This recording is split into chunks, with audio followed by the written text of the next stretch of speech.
awan-awan gremes adem sisan dipenake ngopi karo ngrungokke ketoprak radio. Wah, cocok nyetel.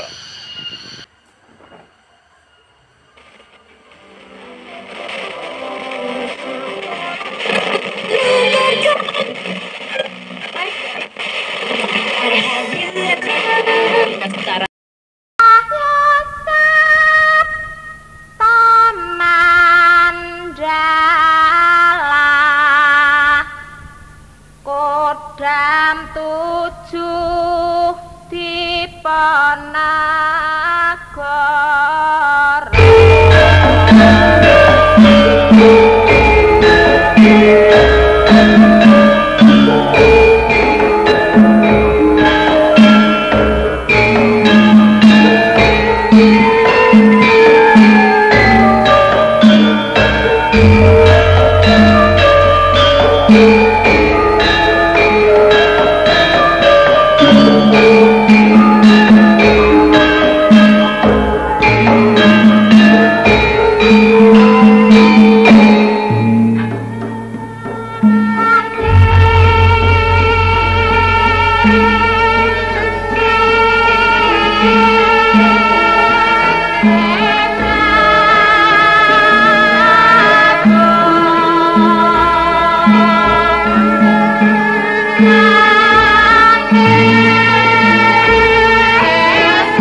Patah hati kula Eyang kene lungguhmu kene inci ngestokaken dawuh Eyang tumenggung Kudanawarsa kula lan kowe tumenggung Surawijaya kula reh ning kowe iku klebu tetuaning ana ing Nambangan apa durung caos atur ana ngarsane wayah Pangeran Mangkunegara Kudanawarsa.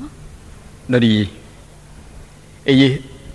temenipun sampun mola wali anggen kula caos pemut dumateng pangeran. Iya. Ewa semanten sajaipun adreng sanget anggenipun kepengin jumeneng nata. Pramila lajeng boten saged menapa-menapa kula menika. Lah Den Ayu patah hati dos pundi? Sampun boten kados-kadosa paman anggen kula munjuk nanging sajakipun sampun boten kenging dipun endhakaken kersanipun. Pramila kula nyumanggaaken anggenipun menggalih para sepuh perkawis menika paman.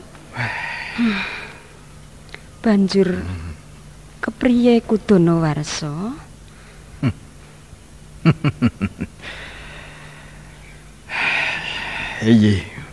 Boten maiben. Boten maiben menawi Raden Ayu Sumonarsa sajak ribet ing penggalih. Umpami penggalih dipun agem skeco, inggih boten badhe skeco. Sebab tetelo wayah dalem Kanjeng Pangeran Mangkun Guru. Ing semu rekaos anggenipun badhe ngagem pamrayoginipun Raden Ayu Sumonarso. Bener kowe tumenggung Kudonowarsa apa dene tumenggung Surawijaya? Jadi Ya wis ora kaya anggonku ngelingake marang wayah Pangeran Mangkunegara supaya ora jumeneng nalindra. Sebab ndak anggep durung titi wancine. Nanging priye maneh? Wayah Pangeran sajak wis gedhe tekate anggone nedya jumeneng narindra Kudonowarsa. Lha iya. Den Ayu semantena Den Ayu Sumonarso ingkang netepi jejering sepuh mriku sampun nama mboten kainan jalaran sampun caos pemut. Yaiku sing jalari ribeting atiku Kudonowarsa. Wong tuwa aweh pepeling nanging ora digugu. Sampun Ndara Den Ayu. Rening panjenengan dalem tumenggung Kudonowarsa menawa dene kula sampun caos pimut. Nama sampun boten lepat menawi wonten menapa-menapa Ndara Den Ayu. Iya Surawijaya.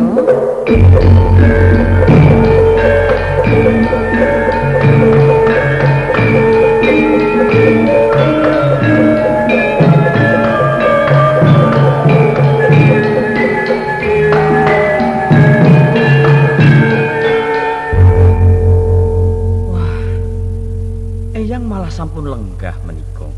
Iya wayah. Dipun sekecaken Eyang. Iya wayah. Paman Kudonowarsa. Lha nggih kula Pangeran. Sami sugeng panjenengan Paman. Pangestu dalem Pangeran. Dipun sekecaken langkung rumiyin Paman tumenggung. Lha nggih sendika. Kakang tumenggung Surawijaya. Kula Njeng Pangeran Sugeng kakang rawuhipun. pangestu dalem tanpa skoro-koro Pangeran. Paman Kudonowarsa, Kula wonten ing pisuwanan menika tetela para pendherek ketingal sami sowan sedaya. Mekaten menika damel remen saha mongko king manah kula Paman Kudonowarsa. lha nggih Lepat nyuwun sih pangapunten dalem Pangeran. Keparenga kula munjuk. Badhe munjuk menapa Kakang Surawijaya? Sejatosipun wonten abdi dalem pendherek kalih ingkang sakit jalaran saking kesayangan. Oh ngaten. Anu Kakang Surawijaya, prayoginipun tumuli dipun upakara kemawon. Nali sendika Pangeran. Eyang Sumonarso, Apa wayah Pangeran? menapa dene Paman Kudonowarsa, Kakang tumenggung Surawijaya lan para pendherek. Li, Kula petang samangki sampun titiwancinipun. Kula jumeneng nata wonten ing dusun Nambangan menika. Apa ya wis digalih tenan to wayah? Apa kandhaku ora dadi timbanganing penggalihmu wayah? Punten dalem sewu Eyang, manah kula sampun mantep. Petang kula sampun nemet. Amrih para pendherek ugi tumut mantep anggenipun caos biyantu, kula kedah jumeneng. Paman Kudonowarsa, kula Pangeran. kula dawuh supados dipun biyawarakna menawi wonten ing dusun Nambangan menika kula badhe jumeneng nata. Lha nggih Jejuluk kula kados dene ingkang sampun kula dawuhaken dhateng Paman Kudonowarsa wingi menika Paman. lha nggih sendika Pangeran.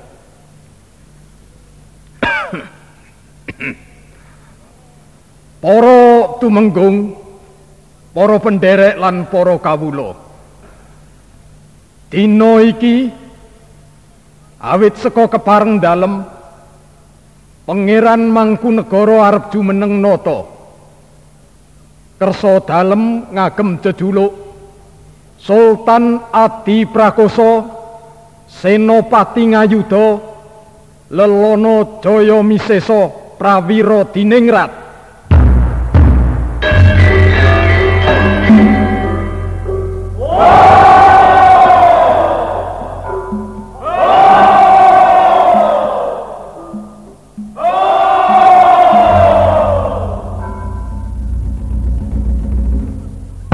Waduh. Wayah.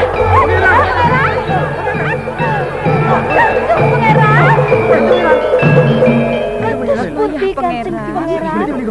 Emot wayah. Pangeran. Pangeran. Pangeran. Pangeran. Paman Kutunuwarsa. Iya, dari ye. Eyang, Apa wayah? kados pundi menika? Teko wonten lampan kados ngaten. Dampar ingkang kula lenggahi kesambar mledhek. Lelakon iki pancen aneh. Aneh banget wayah pangeran. Kula ingkang klentu yang Sumunarsa. Kula ingkang lepat Paman Kutunuwarsa. Awit kula mboten purun nyebadani pamrayoginipun para sepuh. Pangeran, punten dalem sewu. Inggih. Wawasan kula lelampahan menika dados pralampita menawi panjenengan dalem pancen boten dipun keparengaken jumeneng nata. Pralampitaning pangeran ingkang maha wikan pancen boten saged dipun singkiri pangeran. Punten dalem sewu pangeran. Panjenengan dalem kedah narimahing penggalih. Jumeneng Narendra mekaten sakmestinipun sinengkuyung dening wahyuning Narpati pangeran. Wayah ki kesusu. Eyang rak wis ngendika, aja kesusu nuruti ubaling karep. Sampun Eyang. Sampun Paman Kutunuwarsa, sampun. Kula ingkang lepat. Panyambering bledhek menika pancen jekti sasmitaning pangeran. Menawi kula mboten dipun keparengaken jumeneng nata. Paman Kutunuwarsa. Nodi, Sakmenika kula aturi dawuh lan biwarakaken menawi kula mboten temtu jumeneng nata paman. nodi sendika pangeran. Wis wayah. Saiki penggalih diterima-terimakake. Ditata aja nganti lelakon kaya ngene iki klakon maneh yo nggih. Inggih Hyang inggih. Malah ngaten Paman Kutunuwarsa. Nodi, Ugi kula aturin dawuhaken menawi kula wangsul ngagem asma Mangkunegara. sendika.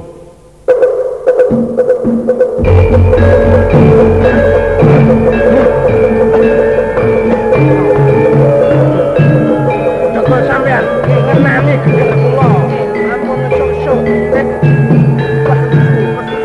Kesusuane ora ngangge ditata. Sampean niku mlaku dodok ngono kok ngaten ngabehi kok mlaku dodok ngosok kancane. Kelemon.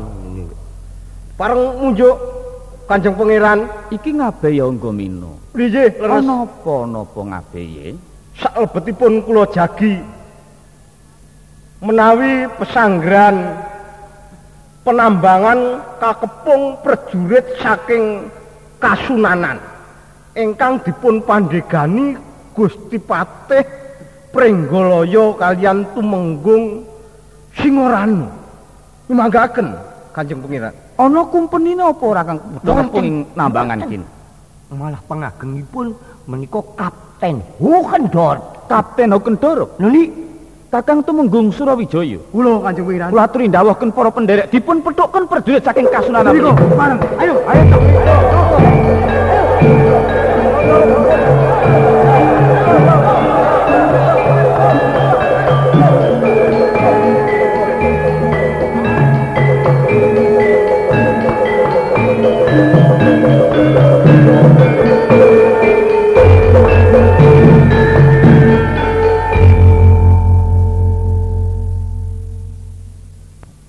Saya Permio. Wong dawuh. Anggemyo. Kula. Kepiye prajuritmu? Sampun sami majeng. Ayo saiki ditata gelar sape turang kanggo ngadepi prajurit saka ing Kasunanan. Sampai turangane dos pundi? Prajurit kok sampai turangane ngerti sing tak dawake Dek riko latihan biyen kae. Ayo to aja kesuwen. Kae musuh salah teko ning kene. Ayo. Anggo minyo. Ayo diketapi kabeh prajurit. Aja nganti katalumpen kabeh gegaman padha dipanggung. Patus majeng. Iya. Ayo cok, maju cok.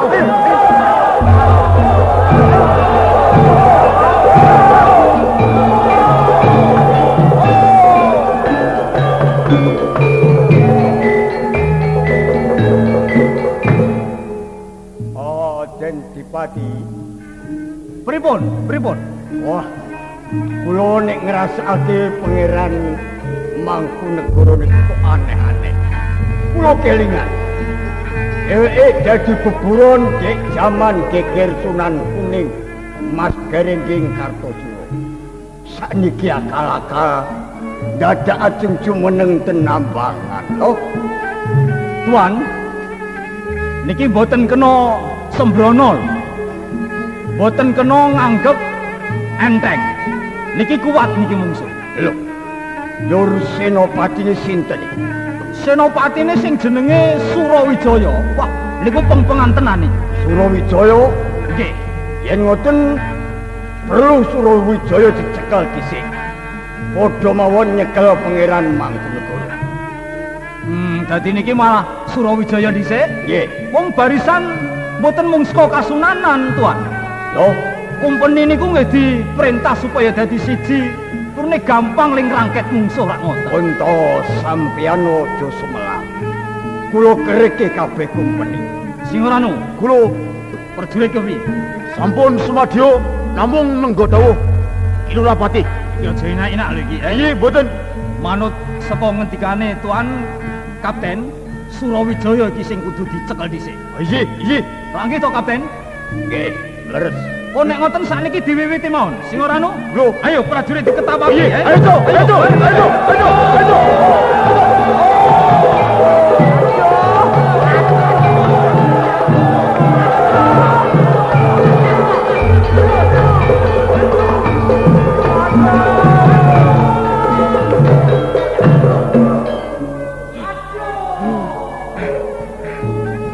Sing ora nu nggih.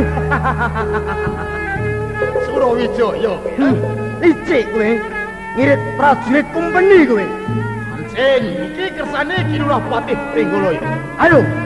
Nek kena tak elingake, undara prajuritmu apa tekaning pati, Aku gelem mundur menawa Surawijaya temekaning pati. Oh mati deh aku. Ayo.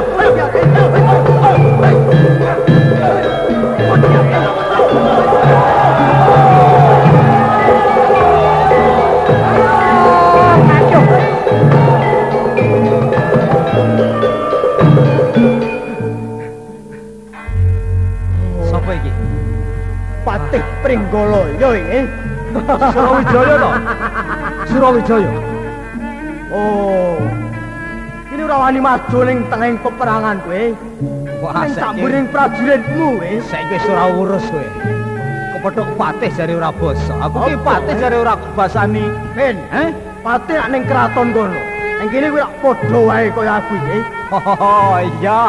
Jare arep apa kowe Surawijaya? Ayo. Saiki aku nodi karemu. Nek kowe mbacut bisa pateni. Nek kowe mundur, ayo mundur lho. Tinimbang kowe tekaning pati, Surawijaya. Tontonan iki lho. Prajurit saka Kasunanan sepirang-pirang. Ora mung prajurit Kasunanan, nanging dibantu karo kumpeni Londo. Sing dienggo menang kowe apa kowe Surawijaya, Aku ngerti. Sak lawase kowe ora tau maju ning peperangan. Ning bareng kowe ngetapake kabeh prajurit kumpenimu, kowe wani maju. Mergo kowe nggawa bedil, iya to? Apa-apamu? Aja nyepeleki karo Pringgolo ya. Ning nek kepepet kaya ngene iki kowe ijen padha ijen karo aku. Ayo. Saiki ditanding katiasane. Kowe arep jajal karo Pringgolo. Ayo sepiro? Sepiro katik kaya mah? Mati kowe. Ya. Yo. Aja ndok, aja ndok. Ayo berjuang.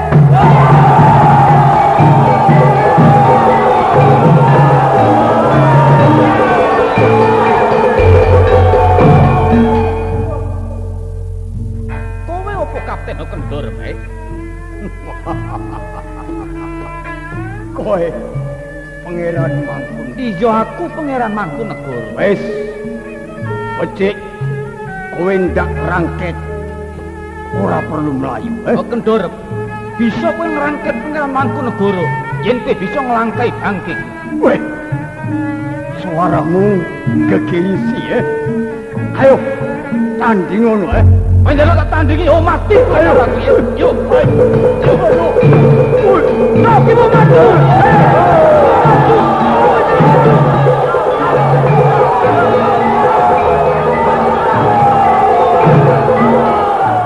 Surawijaya. Kiwo ki mendak piye ki?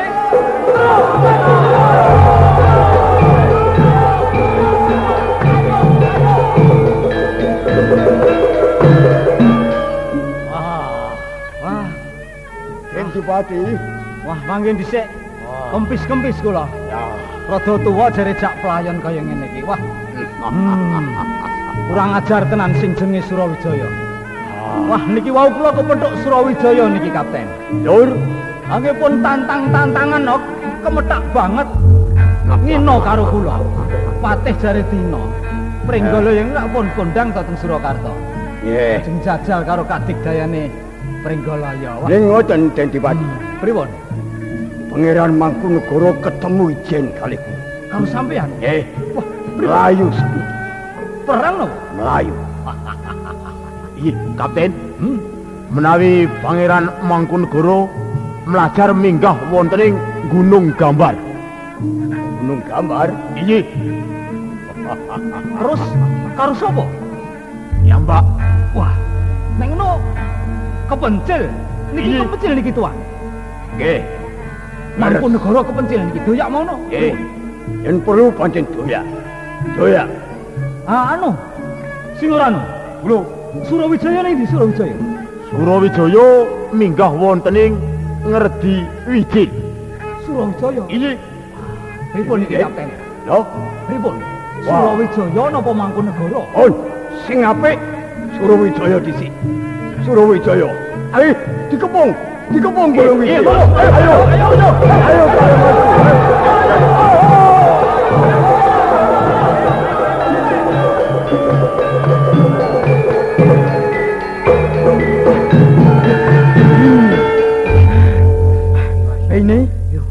Ini Jaya Permeo. Anggo mino. Kulo cilaka iki. Kowe mburi iki diganjel meno. Cilaka iki. Hati-hati iki. Kaya kowe iki ora kesusu ngono kuwi, nek kepletre piye kowe? Mila menika mimisipun Sabar midal. Sabarke.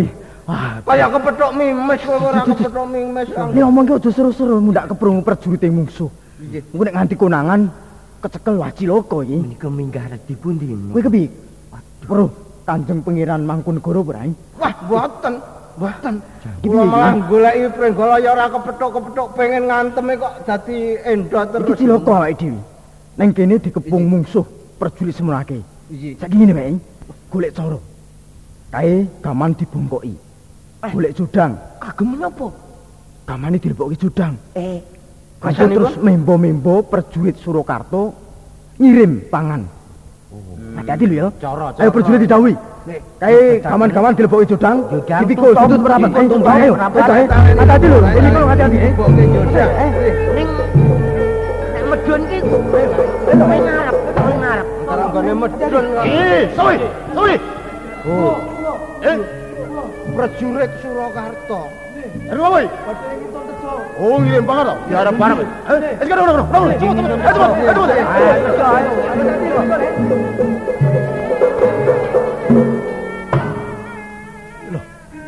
Kae sapa? Loh. Surawijaya kae. Lho kepiye iki?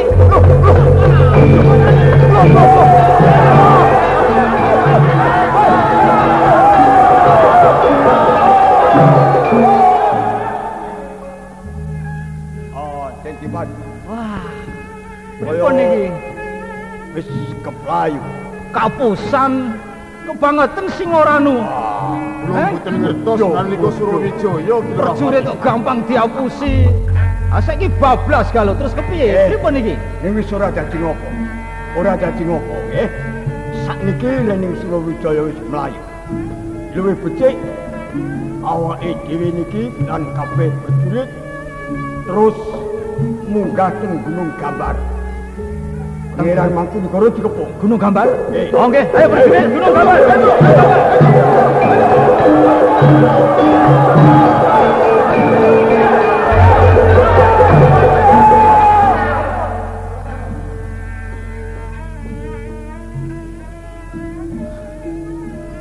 Eyang, Loh, Eyang Sumunarso.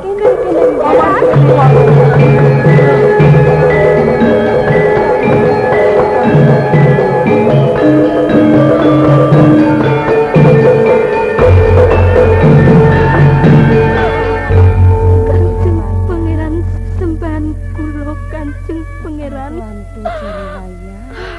Sugeng ta kowe? Iki patah hati. Kula Kanjeng Pangeran. Kini sombrong tak mbani. Injih, Kono-kono dicaoske patah ati. injih Eyang. Tujuanipun tesih saged kepanggih sami sugeng Eyang Sumunarso. Iya, Wayah. Syukur yen isih sugeng ora ana langan suci apa, Wayah.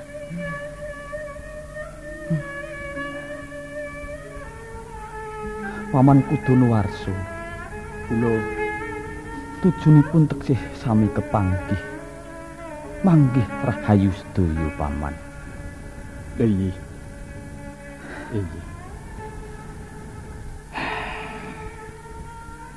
Pangeran, Kados pundi paman Kudunuwarso? menika rak sampun demugi dusun Druju. Druju. Paman kok priksa paman? Menika mekaten pangeran. Inggih.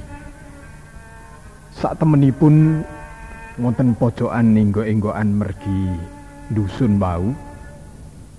Dados saderengipun panjenengan dalem pinanggih Eyang garwa putra dalem. Inggih. Kula menika rak dipun cegat.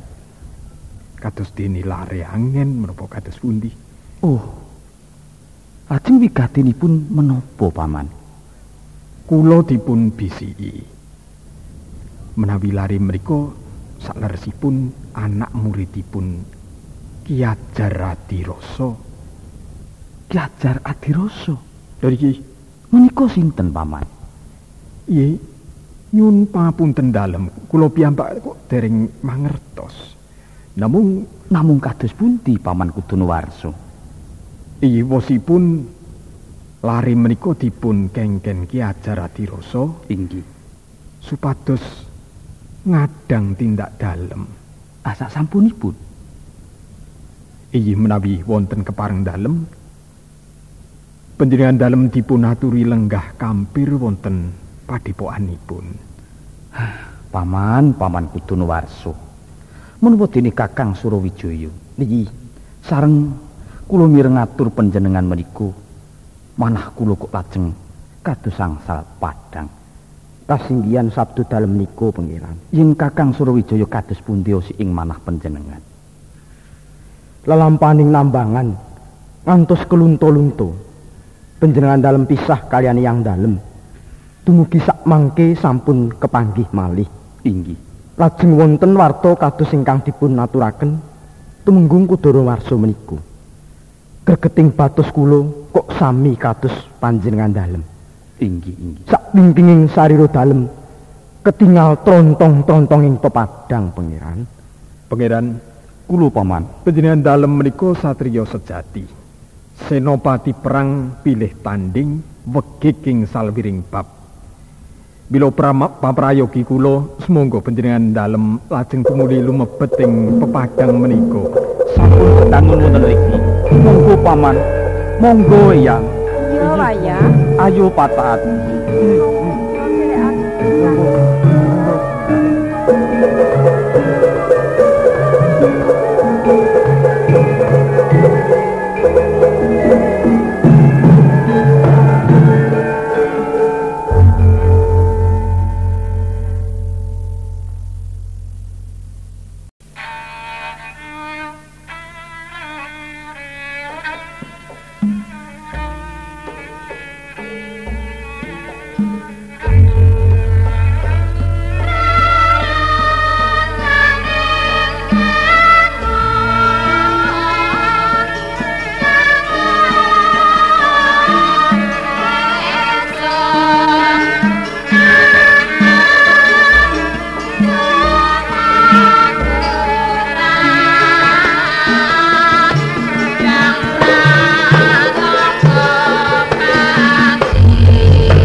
Angga Mina? Kula Raka. Wah, rumangsa tentrem ati kula sampune ten pertapan Druju ngoten.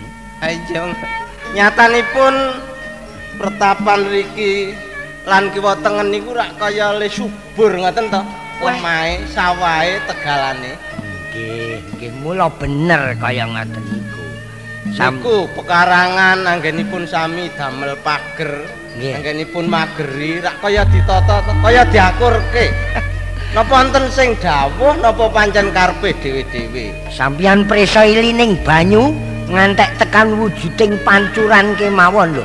Kok kaya tercep awak. Banyune nggih akur banget niku. Sakalen niku nek sing ngidul nggih ngidul kabeh. Nggih.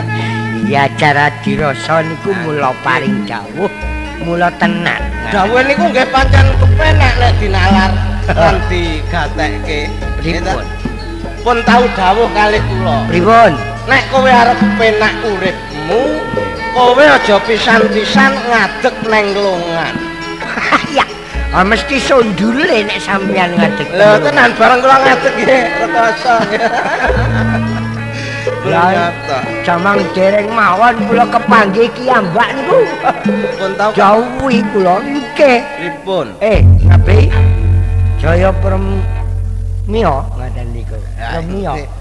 Nek rika ya urung pati apal senajan wis 3 sasi ta teri ini. Pun sawetara kula. Pancen jeneng sampean niku nggih angel.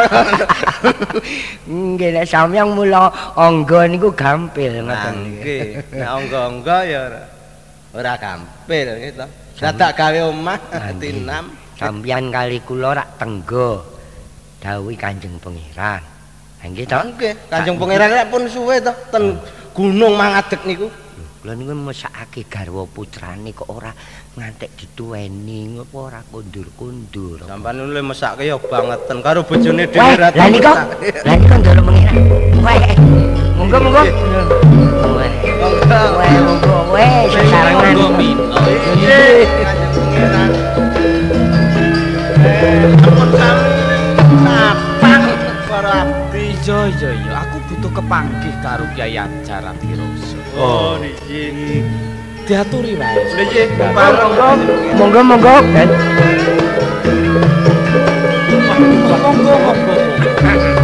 paman kula wangsul. Amin.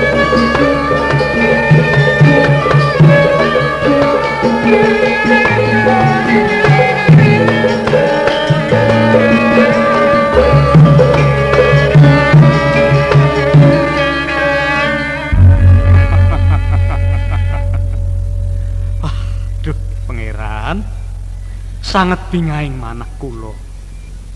Dene panjenengan dalem kondur sampun ngasta pusaka. Tambahing berkah pangestunipun Bapa Adiroso. Sak sampunipun kula nindakaken pamrayogi panjenengan. Supados kula teteki wonten ing ngerdi mangadeg. Kula lajeng angsal pusaka werni kalih menika. Pusaka menika wujud gendera. Nama Kyai Slamet. Dene tunggalipun wujud longsongan tambur nama Kyai Dudo Bapa. Pusaka kalih menika. Lha nggih. Saestu badhe dados sipat kandel. Salebetipun panjenengan dalem nindakaken gegayuhan luhur, nundung panguwasa saha pangaribawaning kumpeni saking tanah Jawi Pangeran. Mboten saged sanes Bapa. Kula namung nedha nrimah sanget awit saking iguh pratikelipun sarta pamrayoginipun Bapa Adiroso. Sak temah kula lajeng nampi padhang menika. Semanten ugi kula Bapa Ajar Adiroso ngaturaken sangeting penuwun. Wah, sami-sami kitu menggung. Lah saupami panjenengan boten tumuli paring pepadang Pangeran Mangkunegara, lah badhe kados pundi kelampanipun? Sampun sawetawis dangu njeng Pangeran nika nandhang kasangsayan. Pepeteng tansah nggubeting sarira dalem. Kula menika Sayekti namung sakdermi Ki Tumenggung. Sakdermi nindakaken garising pepesthèn. Dari. Bob Wadirasa. Kula dereng rumaos cetha kaliyan ngendika panjenengan. Kados pundi cethanipun? Mbok menawi panjenengan dalem dereng uninga. Inggih. Sakleresipun rumiyin sampun wonten pralambang ingkang sambet kalian lekas dalem menika Pangeran. Lho. Pralambang kados pundi menika Bapa? Wonten dalem sewu jeng Pangeran. Menawi kula mboten lepat. Rumiyin Kanjeng Ratu Ageng inggih garwa prameswari dalem ingkang sinuwun Mangkurat Jawi. Inggih eyang dalem piyambak. Inggih. Menika nate supena. Supena? Nggih. Supena kados pundi Bapak Ajar? Ing supenanipun Kanjeng Ratu Ageng ketingal rembulan coplok saking antariksa. Oh, lajeng dipun lokaken tiyang kathah. Rembulan ingkang coplok menika sumangsang ing wit randu. Inggih. Sinengget genter dening Rama dalem Pangeran Mangkubumi kacepeng lajeng kadhahar. Sawektelas sepalih talianipun kabucal. Oh, lajeng sambetipun menapa kaliyan jeng Pangeran Mangkunegara Bapa? Rembulan ing kabucal menika wangsul ing dunungipun. Busana dawah malih nanging namung kantun sesigar Pangeran. Wah, kantun sesigar? Lah niki. Weh. Lah. Rembulan ingkang kantun sesigar menika lajeng kadhat Raden Mas Said. Inggih panjenengan dalem piyambak. Sareng telas sekedhik Kanjeng Ratu Ageng keselawung. Lajeng wardining pasumpenan kados pundi Bapak? Menika lepat nyuwun sih pangapunten dalem. Inggih. Kula mboten wenang merdeni. Namung kula mireng wonten satunggaling kiai ingkang wegik nyuraos mekaten. Bilih Rama dalem Kanjeng Pangeran Mangkubumi ing tembe badhe jumeneng aji. Inggih. Jalaran angsal wahyu. Dene panjenengan dalem badhe jumeneng Senopati Agung. Oh, ngaten. Senopati Agung ingkang pilih tanding. Sebab ugi tampi wahyu. Nah, mekaten Pangeran lampahing pepesthèn menawi turut kalian suraosing pasupenan ingkang dipun werdeni dening Kyai Wanawasa menika. Wah, menapa yen mekaten lelampahan dalem jeng Pangeran Mangkunegara jumeneng nata ing Nambangan. Nggih. Lajeng rikala semanten wonten bledhek nyamber menika satuhu pralampita mboten keparenging Gusti ingkang Maha Wicaksana.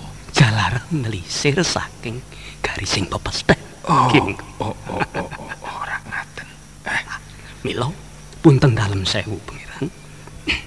Panjenengan dalem sampun ngantos kerem dhateng kanuragan saha kasentikan. Non inggih Bapak. Awit namung daya kekiyatan ingkang tuwuh saking peranganing pirantos. Mila kalebet perangan lair kemawon. Tur asor. Lah lajeng adaanipun tiyang ingkang kedunungan kasekten menika lajeng age-age kibir adigung adiguna sapa sira sapa ingsun. Mongko mekaten wau mboten badhe nuwuhaken kawicaksanan Pangeran. Balayan mekaten Bapa. Menapa mawas sakridaning cipta raos menika wigati sanget. Lah leres. Leres ngandika Ki Tumenggung. Nggih. Nah. Sak kecelapan kemawon menawi weya pamawasipun saged kauncatan kang nyata. Lajeng gampil katuwan raos Kumalungkung. Inggih raos Kumalungkung menika ingkang dados sambe kala ageng utawi dados pamurunging lampah. Bapak Ajaradiroso, kula pangeran. Kula lajeng ngimut dhateng lampahipun swargi yang Penembahan Senopati nalika murwani gayuh wahyuning kraton. Siang dalu mboten pegat mawas diri sinambi sileming dalem asuwu. Eyang dalem tansah mantenging cipta. Mawas runtut saha keplasing cipta raos. Kinanten pangulat ebaing pangraos. Lekas mekaten nuwuhaken luwaring sedaya bebandan ingkang wekasanipun jumeneng pribadinipun. Menawi mekaten Bapa, mulat sarira mawas diri kedah mboten pisah saking tindak sapecak ngaten menapa? Kasinggihan ngendika dalem menika pangeran. Sarira dalem pancen alit. Selira dalem alit nanging kenceng. Nanging kula sumerep tejanipun sunaring netra dalem ingkang ngetingalaken santosaning batos saha mintiring penggalih-galih. Pasuryan dalem ugi ngetingalaken pletik ing kawicaksana. Mila wigati sanget pangeran yen panjenengan dalem tansah mboten pegat mawas diri. Lajeng prayogining lampah kula kados pundi Bapa Ajaradiroso? Punten dalem sewu pangeran. Atur pamrayogi saha panuwun kula ingkang kenging kinempalan kuwawi dados panguwas. Kuwawi jumeneng pangungsen menika namung Rama dalem Pangeran Mangkubumi ing Sukawati. Inggih. Awit wahyunipun sampun tumlorong badhe jumedhul. Kados-kados ing tembe mulyakaken slira dalem. Ing tembe saged mulyakaken slira dalem. Rama dalem ingkang sakmangke mandiri ing Sukawati. Kenging sinudarsana jalaran tansah mas padhakaken cipta raosipun piyambak. Kados lekasipun yang dalem Kanjeng Penembahan Senopati. Dados kula kedah manunggal kaliyan Rama Pangeran Mangkubumi. Nggih, mekaten pangeran. Menawi mekaten, Bapa Ajaradiroso, panjenengan kantuna pinarak manggiya suku. Kula mbinjing-injing tumunten bidal dhateng Sukawati. Kula namung saged caos sesanti pangeran. Mugi tansah rahayu ingkang pinanggih. Kasembadan ingkang ginayu. Sampun kesupin Paman Kudunawarsa. Kakang Surawijaya lajeng tumulya kadhawuhan sarengan bidal kaliyan pendherek sanes-sanesipun sawetawis kulawarga katilar wontening Padepokan Druju mriki. Sendika Kanjeng Pangeran. Monggo Paman Kudunawarsa. Kidunggung kula nderekaken sugeng crita iki pareng ini wonten dalem.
Senajan mestine sithik-sithik kowe wis ngerti apa sebabe Rama Pangeran Mangkubumi kraya-raya lan kedungsang-dungsang iki.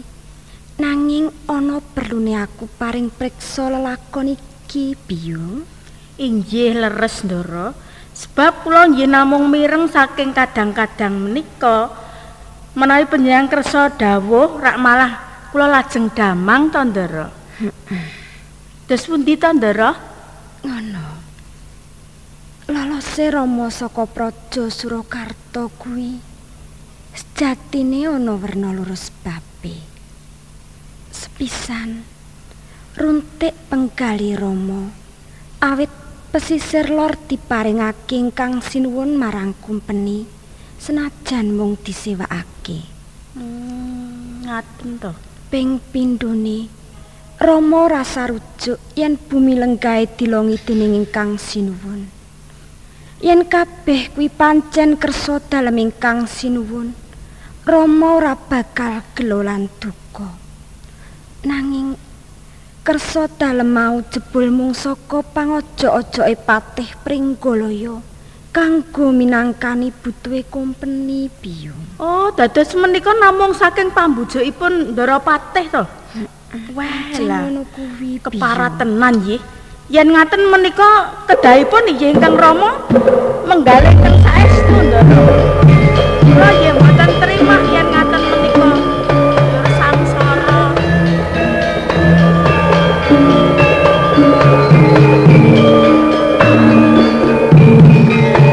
Oh, wonten tamu, Ndara.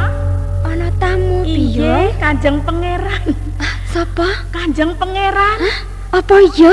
Ha menika. Kok panjenengan dalem Kang Mas ingkang rawuh? Heeh. Aku sing rawuh diajeng inten. Monggo. Iya, iya, ya. Wah, nganti tak jawil panjenengan menika kok nyawang Kang Rayi mawon to, Ndara? Wis suwe ora tau ketemu jare. Iya, lenggah rumiyin. Iya, iya, iya. Monggo. Kula damelaken unjukan nggih, Ndara. Iya, iya, Biyung. Monggo. Monggo Kang Mas Pangeran Mangkunegara. Iya diajeng inten iya. Lajeng menika wau tindakipun dipun dherekaken sinten Kang Mas? Iki apa pamanmu Kudunawarsa lan Kakang Tumenggung Surawijaya uga sawetara para pendherek. Inji. Sami sugeng to Kang Mas. Yo entuk pamujimu padha slamet. Bekti kula kunjuk Kang Mas. Iya iya Cahayu ya. Sugeng Paman Kudunawarsa. Iyi, awit saking pangestu dalem manggih karaharjan. Sakunduripun atus pundi? Injih kados ngaten menika kawontenanipun. Iyi. Sugeng Kakang Surawijaya. Pangestu dalem wilujeng. Kanjeng Pangeran. Kakang kados pundi? Pun parengaken kula badhe nata sedaya pendherek. Injih, injih Kakang injih. Kepareng wingi. Injih. Kepareng. Injih monggo Kakang. Lah iki ndi ramamu Pangeran Mangkubumi diajeng? Eman Kang Mas.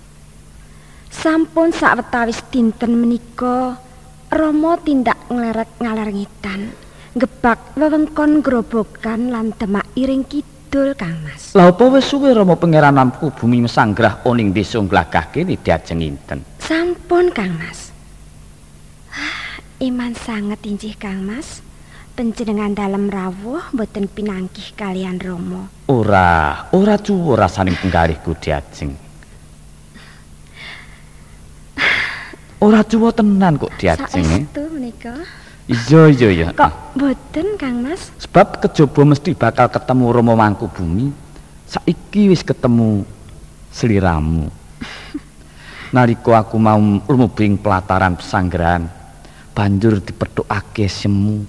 Aku percaya ora bakal ana kuciwa ing atiku. Kang Mas Mangkunegara ki kok mesti ngono lho. Iki tenan kok diajeng. Wiwit isih nang Kartosura tekan saiki kok isih remen ngono to Kang Mas panjenengan menika? Iya jarine iki tenan lho diajeng. Ning tenan kados pundi Kang Mas? Yo tenan wiwit jaman semono nganti tekan saiki atiku tetep kaya biyen. Sliramu piye? Piye inten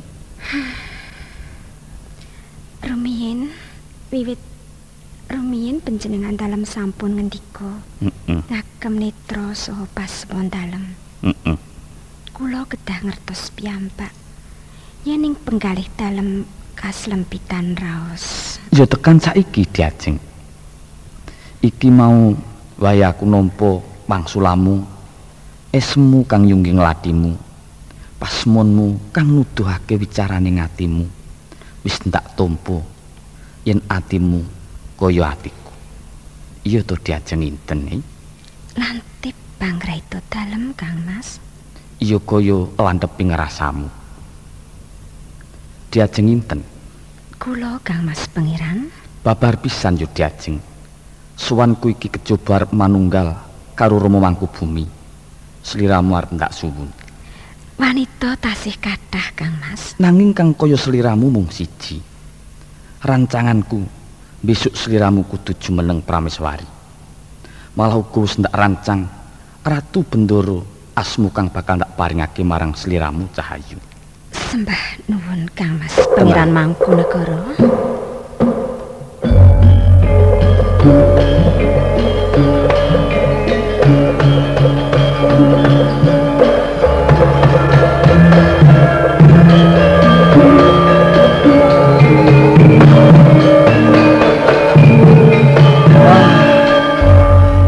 Mas Mangkunegara iki. Wis suwe apa lenggah ning pesanggrahan iki? Sawetawis. Punten dalem sewu Rama. Rening kula sowan Rama Mangkubumi dereng rawuh. Kala wau kula kepeksa lajeng wawan rembag kalian diajeng Retna inten. Ora dadi apa nak Mas? Lha inggih. Witekno priye? Wong aku durung kondur. Mestine sing manggi nak Mas rak iya sing ana ing kene. Malah keparenga kula nyuwun priksa Rama Pangeran. Yo, nyuwun priksa apa nak Mas Menapa ngrobokan lan Demak sampun rampung Rama. Wis rampung kabeh. Kebenaran banget. Ngrobokan lan Demak Siring Kidul wis ndak rampung. Dipati Puger banjur sowan aku. Matur yen jare sliramu butuh ketemu aku. Mula aku yo banjur kondur iki nak Mas. Pancen leres. Aturipun Dipati Puger menawi kula pancen betah sowan sak perlu badhe matur wonten ngersanipun Rama Pangeran Mangkubumi. Arep matur apa nak Mas Mangkunegara Lepat nyuwun sih pangapunten dalem. Menawi wonten kepareng dalem Rama, kula gadah niat manunggal kalian Rama. Wis rada sawetara sejatine aku krungu warta yen nak Mas goleki aku nedya manunggal. Lha inggih. Malah dimurutno inten kok ya wis krungu warta kuwi. Satemene aku ya ngantu-antu tekamu nak Mas. Perlu kula caos uninga Rama. Menawi lelampahan kula wiwit saking Nambangan dumugi riki sanget kelunto-lunto. Mila mekaten jalaran sedaya menika saking lepat kula piyambak. Aku nampa laporan jare sliramu ana Nambangan jumeneng. Bener apa Leres Rama. Nanging lajeng tumuli wonten bebenduning pangeran ingkang maha kuwasa. mila lajeng kula wurungaken. Pancen nak Mas. Meper hardaning nepsu iku keliwat dening gawat. Inggih. Aku ngerti. Nak Mas kesuju meneng kuwi mung sinurung rasa sengguh. Jalaran wis rumangsa kebak kanuragan, kasantikan lan jaya kawijaya. Ra iya to, Leres ngendikanipun Rama Pangeran Mangkubumi. Mongko wong tumindak mung kedereng dening ubaling nepsu iku kejaba ana sapu dendane uga banjur gampang kelangan akal. Manah kula sampun ngageni yen sedaya menika lepat kula. Nak Mas, jagat iku ora ana loro kang kaya sliramu. Kaprawiranmu, kewanteranmu, kasektenmu lan keterampilanmu ing yuda saktuhu ora ana kang nanding. Rama, manah kula sampun mantep. Kula nyuwun katampi manunggal kalian Rama Mangkubumi. Esdining manah kula kalian Rama namung nedya sarengan depani bumi suci kelahiran, resik saking pangwasa lan pangaribawaning tiyang bingkanani. Oh, nak Mas Mangkunegara. Ayo padha bebarengan berat satru watak candala kang wani sumusup ing tanah Jawa iki. Pangeran, keparenga kula munjuk. Menika wau kula nampi seratipun Pangeran Pamot saha Pangeran Mangkudiningrat. Priye surasaning layang kuwi Dipati Puger? Wontena kepareng dalem Pangeran Pamot saha Pangeran Mangkudiningrat badhe manunggal wonten ngarsa dalem. Tiwas kebeneran Dipati Puger, tampanan wae, tampan. Menawi mekaten prajurit dalem sakmenika sampun kiyat. Prayogi dinten sakmenika dipun ayati ngebak wontenipun Surakarta. Yen ngono nak Mas, kula aja kesuwen. Prajuritmu tumuli klumpukno. Niki. Suryanegara, Ranggawira Sentika, kula kepungen Surakarta aja nganti ana siji wae londo kang mrojol. Sekalian kabeh. Iya.